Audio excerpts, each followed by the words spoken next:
Division councillor എന്നുള്ള നിലയ്ക്ക് ഇപ്പോൾ ഈ നിമിഷങ്ങളിൽ എന്തൊക്കെ കാര്യങ്ങൾ ചെയ്യാൻ കഴിഞ്ഞു, എന്താണ് ആ പ്രവർത്തന രീതിയിൽ നിന്ന് മനസ്സിലായിട്ടുള്ള കാര്യങ്ങളൊക്കെ? വളരെ ലേറ്റർ സ്റ്റേജിൽ ജനപ്രതിനിധിയായ ഒരാളാണ്. കഴിഞ്ഞ ടേമിലാണ് ഞാൻ ആദ്യമായിട്ട് മത്സരിച്ച് ജനപ്രതിനിധിയാവുന്നത്. അത് ഞാൻ ഏറ്റവും അധികം എനിക്ക് വളരെ സന്തോഷത്തോടെ ചെയ്യുന്ന ഒരു ജോലിയാണത്. പലപ്പോഴും ഹെക്റ്റിക്കായിട്ട് നമുക്ക് തോന്നും, ജനങ്ങൾ വന്ന് നിസ്സാര കാര്യങ്ങളും വലിയ കാര്യങ്ങളും ഒക്കെ പറയും, അതിലൊക്കെ നമ്മൾ ഇടപെടേണ്ടതായിട്ട് വരും. അതൊക്കെ ഉണ്ടെങ്കിലും ഫൈനലി അതൊരു വലിയൊരു സംതൃപ്തിയുടെ ദിവസങ്ങൾ തന്നെയാണ്. ഏറ്റവും താഴെത്തട്ടിലുള്ള ഡെവലപ്മെൻറ്റ് ആക്ടിവിറ്റീസാണ് ഒരു കൗൺസിലർക്ക് ചെയ്യാനുള്ളത്. അത് കഴിഞ്ഞ പ്രാവശ്യം ഞാൻ ചെയ്തതിൽ എനിക്ക് ഏറ്റവും അധികം ആത്മസംതൃപ്തി ഉണ്ടായത്, ബ്രഹ്മപുരം കത്തിയ സമയത്ത് ഈ കൊച്ചിയിലെ ജനങ്ങൾ മുഴുവൻ വിഷപ്പുക ശ്വസിച്ച ഒരു സമയം, ജീവന് പോലും ആപത്തുണ്ടാകുമെന്ന് ചിന്തിച്ച ഒരു സമയം. അന്ന് നമ്മൾ അഭിമുഖീകരിച്ച ഏറ്റവും വലിയ പ്രശ്നമായിരുന്നു വേസ്റ്റ് മാനേജ്മെൻറ്റ് എന്ന് പറയുന്നത്. ബ്രഹ്മപുരത്ത് കൊണ്ട് വേസ്റ്റ് ഇടാൻ പറ്റില്ല. നമ്മുടെ നഗരത്തിൽ മുഴുവൻ വേസ്റ്റ് വന്ന് കുമിഞ്ഞുകൂടി, എൻ്റെ ഡിവിഷനിലും വന്ന് കുമിഞ്ഞുകൂടി. അന്നത്തെ ചിന്തയായിരുന്നു, എങ്ങനെയാണ് നമുക്ക് വേസ്റ്റ് ബ്രഹ്മപുരം ഇല്ലെങ്കിൽ എങ്ങനെയാണ് ഒരു ഡിവിഷനിൽ വേസ്റ്റ് മാനേജ് ചെയ്യാൻ പറ്റുന്നത്? അതിൽ നിന്ന് ഉരുത്തിരുന്നതാണ് ഭൂമിമിത്ര എന്ന് പറയുന്ന ഒരു പ്രൊജക്റ്റ്. അതിപ്പോൾ നിങ്ങൾക്ക് ചെന്നാൽ കാണാം, സ്റ്റേഡിയത്തിലുണ്ട്. ഇപ്പോൾ ബ്രഹ്മപുരത്ത് തന്നെ വേസ്റ്റ് കൊണ്ടുപോകുന്നുണ്ട് എന്നുള്ളത് കൊണ്ട് നമ്മളത് നടത്തിക്കൊണ്ട് പോകുന്നുണ്ട്. ഏതാണ്ട് 500 കിലോയോളം വേസ്റ്റ് ജൈവ മാലിന്യം അതിൽ സംസ്കരിച്ച് വളമാക്കി മാറ്റാൻ പറ്റും. ഏറ്റവും മനോഹരമായ രീതിയിലാണ് അതിൻ്റെ ചുറ്റുവട്ടം. അതൊരു വേസ്റ്റ് മാനേജ് ചെയ്യുന്ന ഒരു സ്ഥലമാണെന്ന് അതിൻ്റെ ചുറ്റുവട്ടം സ്റ്റേഡിയത്തിൽ കൂടെ നടക്കുന്ന ഒരാൾക്കും മനസ്സിലാവില്ല. ഭൂമിമിത്ര എന്ന് എഴുതി വെച്ചിട്ടുണ്ട്. അതിൻ്റെ ചുറ്റും നമ്മൾ ഗാർഡൻ, അതുപോലെ തന്നെ ഒരു കഫറ്റേരിയയും കൂടെ വരാനുള്ളത് ആയിരുന്നു. അപ്പോഴേക്കും തെരഞ്ഞെടുപ്പ് വന്നു, പിന്നെ നമുക്കത് കംപ്ലീറ്റ് ചെയ്യാൻ പറ്റിയില്ല. പക്ഷേ ഇനിയും ഞാൻ അതേ ഡിവിഷനിൽ തന്നെയാണ് ജയിച്ചു വന്നത് എന്നുള്ളത് കൊണ്ട് അതിൻ്റെ മുന്നോട്ടുള്ള പ്രവർത്തനങ്ങൾ ചെയ്യണം. അതൊരു CSR ഫണ്ട് വെച്ചാണ് നമുക്ക് ചെയ്യാൻ കഴിഞ്ഞത്. അത് കോർപ്പറേഷന് ഞാൻ കൈമാറി. കോർപ്പറേഷൻ്റെ ഹെൽത്ത് കമ്മിറ്റിയാണ് ഇപ്പോൾ അത് മാനേജ് ചെയ്യുന്നത്. അത് ഞാൻ തന്നെ അവിടെ ഡിവിഷൻ കൗൺസിലർ ആയതുകൊണ്ട് എനിക്ക് ഇപ്പോഴും നേരിട്ട് അതിനോട് ബന്ധപ്പെടാൻ കഴിയും. അപ്പോൾ അത്തരത്തിലുള്ള പ്രവർത്തനങ്ങളൊക്കെ കൗൺസിലർ ആയതുകൊണ്ട് എനിക്ക് ഇൻവോൾവ് ചെയ്യാൻ സാധിച്ചു. ഇനിയും അത്തരം കാര്യങ്ങൾ ചെയ്യാൻ കഴിയുമെന്നാണ് ഞാൻ വിശ്വസിക്കുന്നത്. ദീപ്തി മേരി വർഗീസിനെ കുറിച്ച് ഒരു രാഷ്ട്രീയ പ്രവർത്തക എന്നുള്ള നിലയ്ക്ക്, നേതാവ് എന്നുള്ള നിലയ്ക്ക് നമ്മൾ കാണുമ്പോൾ ഒരു പ്രത്യേക കള്ളിയിലേക്ക് നമുക്ക് ഒതുക്കാൻ പറ്റുന്നില്ല. ദീപ്തി മേരി വർഗീസിൻ്റെ ഗ്രൂപ്പ് എന്താണ്? അത് A ആണോ I ആണോ എന്ന് ചോദിച്ചാൽ ഉത്തരം കിട്ടാത്ത രീതിയിൽ ഒരു സവിശേഷമായ ഇടത്ത് നിൽക്കുന്നു. അത് എങ്ങനെയാണ് സാധിച്ചത്? ഇപ്പം അങ്ങനെ ഗ്രൂപ്പൊന്നും ഇല്ലല്ലോ പാർട്ടിയിൽ. പഴയ പോലെ A ആണോ I ആണോ അന്തർധാര സജീവമല്ലേ?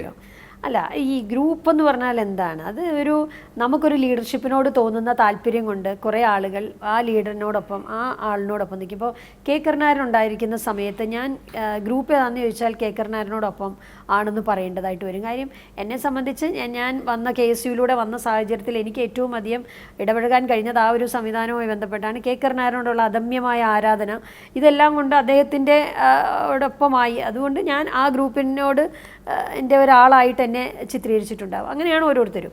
ഇപ്പോൾ നിരവധി നേതാക്കന്മാരുണ്ട്. ഇപ്പോൾ പഴയതുപോലെ സജീവമായിട്ട് അങ്ങനെ വലിയൊരു ഗ്രൂപ്പോ കാര്യങ്ങളോ ഒന്നും ഇപ്പം നിലവിലില്ല. പക്ഷേ എന്നോട് ചോദിച്ചാൽ എനിക്ക് താല്പര്യമുള്ള പ്രവർത്തനം ആരുടെയാണെന്ന് ചോദിച്ചാൽ എനിക്ക് ചിലപ്പം ഇന്ന ആളുടെ പ്രവർത്തനമാണ് എനിക്ക് കൂടുതൽ താല്പര്യം. എല്ലാവർക്കും അങ്ങനെ പറയാൻ കഴിയും. അതിനെയാണ് നമ്മൾ സാധാരണ ഗ്രൂപ്പ് എന്നൊക്കെ പറയുന്നത്. ഇപ്പോൾ പറയാൻ കഴിയുന്നത് ആരൊക്കെയാണ്? അല്ല, അതിപ്പം ഇങ്ങനെ ഒരു വേദിയിൽ ഞാൻ പറയാൻ ആഗ്രഹിക്കുന്നില്ല. അങ്ങനെ ഒരു ഗ്രൂപ്പ് ശക്തമായ ഒരു ചർച്ചയൊന്നുമില്ല. നമുക്ക് നേതാക്കന്മാരുടെ പല പ്രവർത്തനങ്ങളോടും നമുക്ക് താല്പര്യവും ചിലപ്പോൾ താല്പര്യമില്ലായ്മയും ഒക്കെ വരാറുണ്ടല്ലോ. അപ്പോൾ അതൊക്കെ ഓരോ താല്പര്യം അനുസരിച്ച് നിൽക്കും. അങ്ങനെ അതെ, ഈ താല്പര്യമില്ലായ്മ അത് ജനങ്ങളെ സംബന്ധിച്ചിട്ട് വളരെ പ്രധാനപ്പെട്ടതാണ്. ഇപ്പോൾ നിയമസഭാ തെരഞ്ഞെടുപ്പ് വരാൻ പോകുന്നു. കോൺഗ്രസിനെ സംബന്ധിച്ചിട്ട് ജനങ്ങളുടെ ഉള്ളിൽ വലിയ പ്രതീക്ഷയുണ്ട്. ആ പ്രതീക്ഷ എന്ന് പറയുന്നത് അധികാരത്തിലേക്ക് വരണം, 10 വർഷത്തെ അധികാരത്തിൽ നിന്ന് ഇപ്പോൾ ഉള്ളവരെ ഒഴിവാക്കണം എന്നുള്ളൊരു ആഗ്രഹമുള്ള ഒരു വലിയ വിഭാഗമുണ്ട്. പക്ഷേ അവരുടെ മുമ്പിലുള്ള വലിയ തടസ്സമായിട്ട് വരുന്നത് കോൺഗ്രസ് നേതാക്കളിൽ നിന്ന് ചിലരുടെ സമീപനം, അത് സ്റ്റേജുകളിലുള്ള ചില പ്രകടനങ്ങൾ, പരസ്യ പ്രതികരണങ്ങൾ, അങ്ങോട്ടും ഇങ്ങോട്ടും അധികാരത്തിന് വേണ്ടി ഇവർ പോരടിക്കുകയാണോ എന്ന് തോന്നിപ്പിക്കുന്ന രീതിയിലുള്ള കാര്യങ്ങൾ, ചില റീലുകൾ തയ്യാറാക്കുന്നതിലെ പ്രശ്നങ്ങൾ, അത് വേണ്ടിയിരുന്നില്ലല്ലോ. വളരെ സ്മൂത്തായിട്ട് ജയിച്ചു പോകാവുന്ന ഒരു അന്തരീക്ഷം നിൽക്കുന്നു. ജനങ്ങൾ മുഴുവൻ ഇതിൻ്റെ ഒപ്പമാണ്. പക്ഷേ ഇത് തകിടം മറിക്കുന്ന, പഠിക്കൽ വന്ന് കലമുടയ്ക്കുന്ന അവസ്ഥ. എന്തായിരിക്കണം നല്ലൊരു പ്രകടനം? അതിന് മാതൃക എന്താണ്? അത് ഈ പോരാളി ഷാജിമാരുടെ ഒരു വേർഷൻസാണ് ഈ പറയുന്നതൊക്കെ. ഈ സോഷ്യൽ മീഡിയയിലൂടെ ആണ് ഇത് കൂടുതൽ ഇത്തരത്തിലുള്ള വാർത്തകളൊക്കെ ഇങ്ങനെ പ്രചരിച്ചുകൊണ്ടിരിക്കുന്നത്. യഥാർത്ഥത്തിൽ നേതൃത്വ ബാഹുല്യമുള്ള ഒരു പാർട്ടിയാണല്ലോ കോൺഗ്രസ്സിന് ധാരാളം നേതാക്കന്മാരുണ്ട്, കമ്പീറ്റൻ്റ് ആയിട്ടുള്ള നേതാക്കന്മാരുണ്ട്. CPM-നാണെങ്കിൽ ഇപ്പോൾ പിണറായി വിജയൻ മാറിയാൽ മറ്റാരാണ് എന്ന് കണ്ടുപിടിക്കാൻ നിലവിൽ ഒരാളോ ഒക്കെ ഉണ്ടാവുള്ളൂ. അങ്ങനെ കമ്പീറ്റൻസി പറയാനുണ്ടാവില്ല എന്നാണ് എനിക്ക് തോന്നുന്നത്.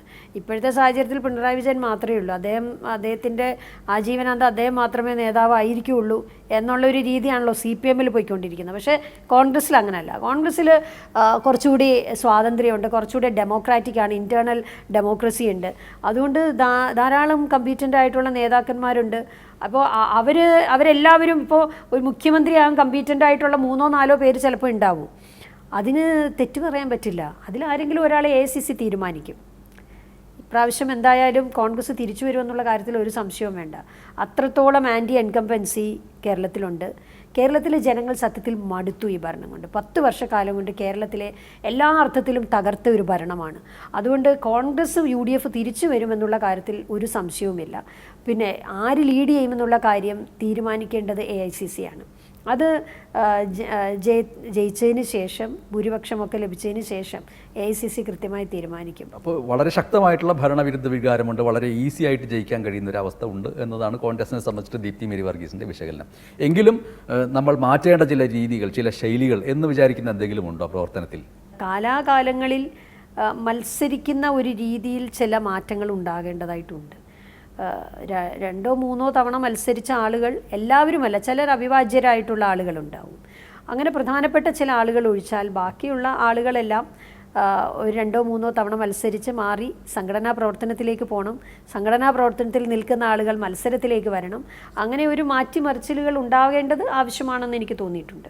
ദീപ്തി മേരി വർഗീസിൻ്റെ ഇത്രയും കാലത്തെ രാഷ്ട്രീയ ജീവിതത്തിനിടയിൽ ഏത് ഘട്ടത്തിലാണ് ഞാൻ ഇങ്ങനെ പോയതുകൊണ്ടാണ് ഇങ്ങനെ ഈ ഒരു പ്രത്യേക രീതിയിൽ സൈഡ് ലൈൻ ചെയ്യപ്പെട്ടു പോയത്, അല്ലെങ്കിൽ ഒരു പ്രത്യേക സന്ദർഭത്തിൽ വളരെ ആക്റ്റീവായിട്ട്, വളരെ രൂക്ഷമായിട്ട് പ്രതികരിച്ചിരുന്നെങ്കിൽ എൻ്റെ രാഷ്ട്രീയ ജീവിതം മറ്റൊന്നാകുമായിരുന്നു എന്ന് വളരെ ആത്മാർത്ഥമായിട്ട് എല്ലാ ദിവസവും ഉറങ്ങുന്നതിന് മുമ്പുള്ള പ്രാർത്ഥനയ്ക്ക് മുമ്പ് ആലോചിക്കുമ്പോൾ എന്താണ് തെളിഞ്ഞു വരാറുള്ളത് സ്വയം വിലയിരുത്തുമ്പോൾ?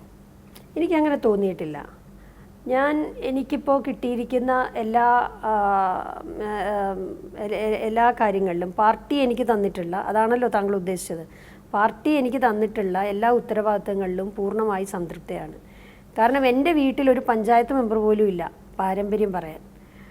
ഞാൻ സെൽഫ് മെയ്ഡായിട്ട് വന്നിട്ടുള്ള, കോളേജ് കാലഘട്ടത്തിലാണെങ്കിൽ നിരവധി ചലഞ്ചസ്. നമ്മുടെ വീട്ടിലൊന്നും ഇപ്പോൾ അന്ന് സംവരണമൊന്നുമുള്ള കാലഘട്ടം ആയിരുന്നില്ല. അപ്പോൾ നമ്മുടെ വീടുകളിലുള്ള അച്ഛനായാലും അമ്മയായാലും ഇതിനൊന്നും പ്രോത്സാഹനം തരുന്ന ആളുകളല്ല. നാട്ടുകാർ പോലും തരില്ല. നാട്ടുകാർ പോലും 16-17 വയസ്സുള്ള പെൺകുട്ടി അന്ന് രാഷ്ട്രീയ പ്രവർത്തനത്തിന് പോയാൽ അല്ലെങ്കിൽ സമരത്തിന് പോയാൽ വളരെ മോശമായി കാണുന്ന ഒരു സാഹചര്യം ഉണ്ടായിരുന്നു. അതൊന്നും എനിക്ക് പ്രശ്നമല്ല എന്നാണ് അന്ന് എനിക്ക് തോന്നിയിരുന്നത്. എൻ്റെ ഒരു ഫോക്കസ് എൻ്റെ രാഷ്ട്രീയ പ്രവർത്തനമായിരുന്നു, എൻ്റെ പാർട്ടിയായിരുന്നു. അപ്പോൾ അങ്ങനെ വന്ന എനിക്ക് മറ്റു പാരമ്പര്യങ്ങളൊന്നും അവകാശപ്പെടാനില്ലാത്ത എനിക്കിപ്പോൾ അറ്റൈൻ ചെയ്തിട്ടുള്ളതെല്ലാം ലാഭമായും സന്തോഷമായും മാത്രമേ തോന്നുന്നുള്ളൂ. അതുകൊണ്ടാണ് ഞാൻ തുടക്കത്തിൽ പറഞ്ഞത്, കോൺഗ്രസ് പ്ലസ് ദീപ്തി മേരി വർഗീസ് മാത്രമേ പ്രാധാന്യമുള്ളതാവുന്നുള്ളൂ. ഇതിൽ നിന്ന് കോൺഗ്രസ് മാറിക്കഴിഞ്ഞാൽ ദീപ്തി ഇപ്പോഴും പൊതു പ്രവർത്തന രംഗത്ത് 0 എന്ന് പറയേണ്ടി വരും. അപ്പോൾ പാർട്ടിയാണ് എൻ്റെ ശക്തി.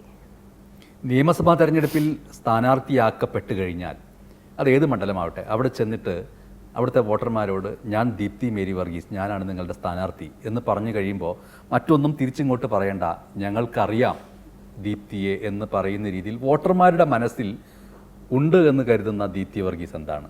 അതിൽ എനിക്കൊരു ആത്മവിശ്വാസമുണ്ട്. എന്നെ അറിയാവുന്ന ആളുകൾ തീർച്ചയായിട്ടും എന്നോടൊപ്പം ഉണ്ടാകുമെന്ന്. പക്ഷേ നമുക്ക് സമ്മിശ്ര പ്രതികരണങ്ങൾ പ്രതീക്ഷിക്കണമല്ലോ, പ്രത്യേകിച്ച് തെരഞ്ഞെടുപ്പുകളിൽ ആണെങ്കിൽ. തെരഞ്ഞെടുപ്പിൽ നമ്മൾ നേരിടുമ്പോൾ എല്ലാവരും നമ്മളെ പിന്തുണയ്ക്കണമെന്ന് നമുക്ക് നിർബന്ധം പിടിക്കാൻ പറ്റില്ല. ഒരുപക്ഷെ മറ്റ് രാഷ്ട്രീയ പ്രസ്ഥാനങ്ങളുണ്ട്. പക്ഷേ എന്തൊക്കെ ആയാലും പ്രത്യേകിച്ച് സ്ത്രീകളുടെ വലിയൊരു പിന്തുണ എനിക്ക് കിട്ടും എന്ന് തന്നെയാണ്. സ്ത്രീകളുടെ മാത്രമല്ല, പുരുഷന്മാരുടെ ഉണ്ടാവും. ഞാൻ പറഞ്ഞത് സ്ത്രീ വോട്ടർമാർക്ക് എപ്പോഴും സ്ത്രീകളോടൊരു വലിയൊരു താല്പര്യം ഉണ്ടാവുമല്ലോ. അപ്പോൾ അങ്ങനെയൊക്കെയുള്ള അംഗീകാരം ഉണ്ടാകും എന്ന് തന്നെയാണ് ഞാൻ വിചാരിക്കുന്നത്.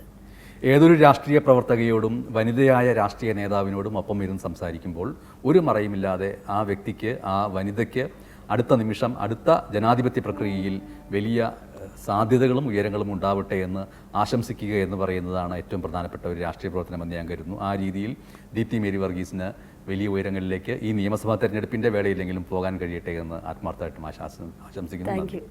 Thank you.